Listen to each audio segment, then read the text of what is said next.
to Rick Scale Model Fix, and a bit of a Telford update in this one. So, as many of you know, I also contribute to Scale Aircraft Modelling magazine. So whilst we were at the Scale Model World Model Show over the weekend in November, I managed to bump into Gary and procure some reference material for some up and coming builds. So we don't really touch on this sort of stuff on Rick Scale Model Fix, but these are worth having a look at. They're reasonably priced in terms of reference material, and they're also of a nature where you can buy the information that you're going to need for a whole range of subjects, which makes them quite cost effective. So for any regular readers of Scale Aircraft Modelling, you'll know that there's a range of real life colour conundrums by Paul Lucas included in those magazines, and this is for the first time, I think, that they've been combined into a single volume. So it's priced $19.99 and it's in A4 format, and it's just a very handy reference for anything with this one particularly with RAF machines and fleet aero. So let's have a look through. Obviously I'm not going to show you the whole content of the book, certainly get a copyright strike for that, but just to give you an idea of what your 20 quid gets you. So we've got quite a comprehensive index there.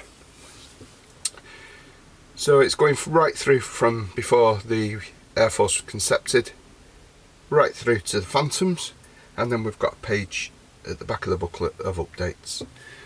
So some lovely artwork and in there, fully explaining in written text and with photos about the early days there of British aviation.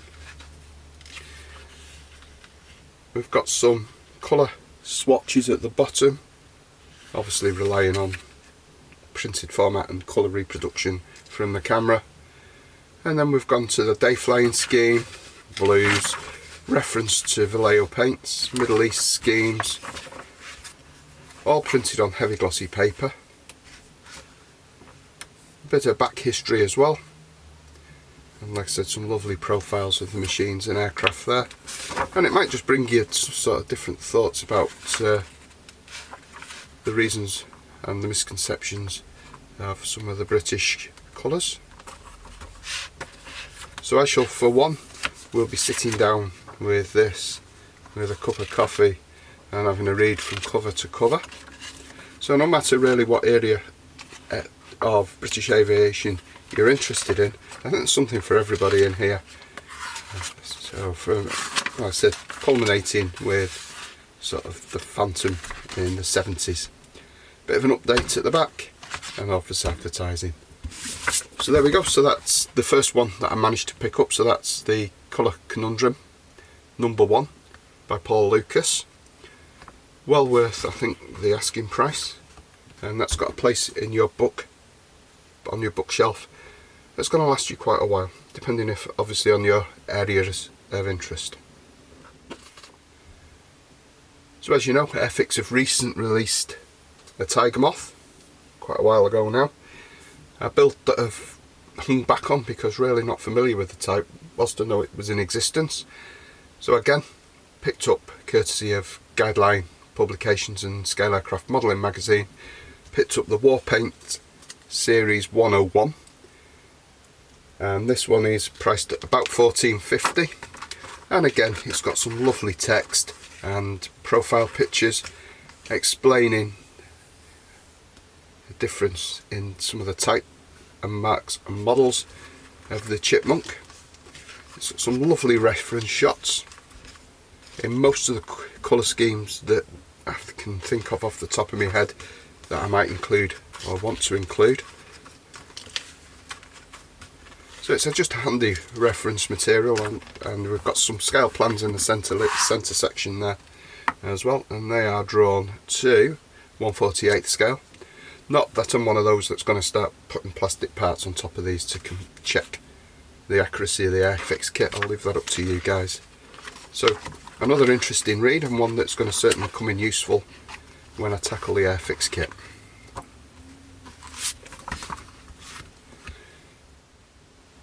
So So whilst on the subject of early British aviation, I picked up Warpaint series number 131 and the Oster. Not sure of the price of this, it's brand new.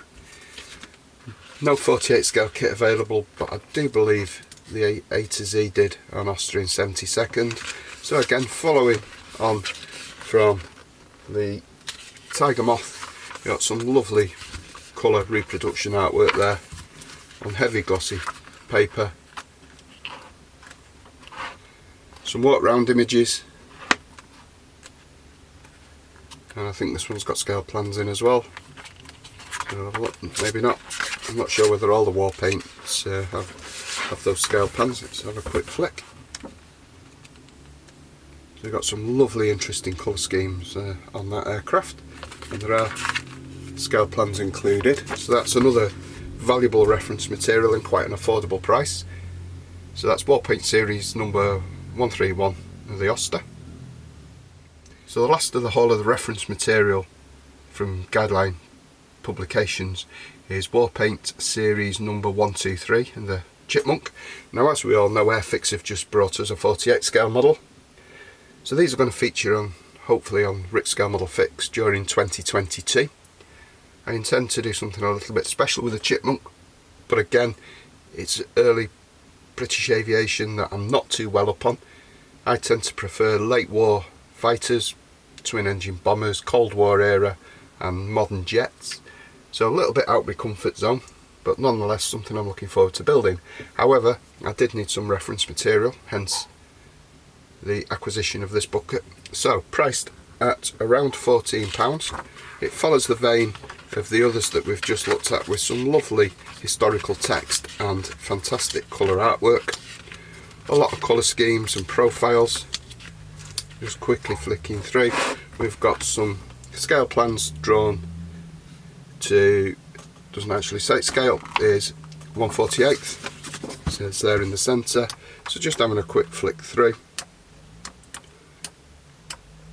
So there's some good stuff in there, some walk round details which will be invaluable, save me a trip to the museum. Squadron markings and cockpit, etc. all wrapped up in a book that's 14 quid, which is not bad value for money, and certainly will find a place in the bookcase once I've done. So there we go, that's my Telford haul from Guideline Publications. I'd like to express my sincere thanks because these were given to me. So thank you, Tom, and thank you, Gary, and hopefully that you'll agree with me that there's certainly an affordable reference source and they've got a place in any modeller's collection.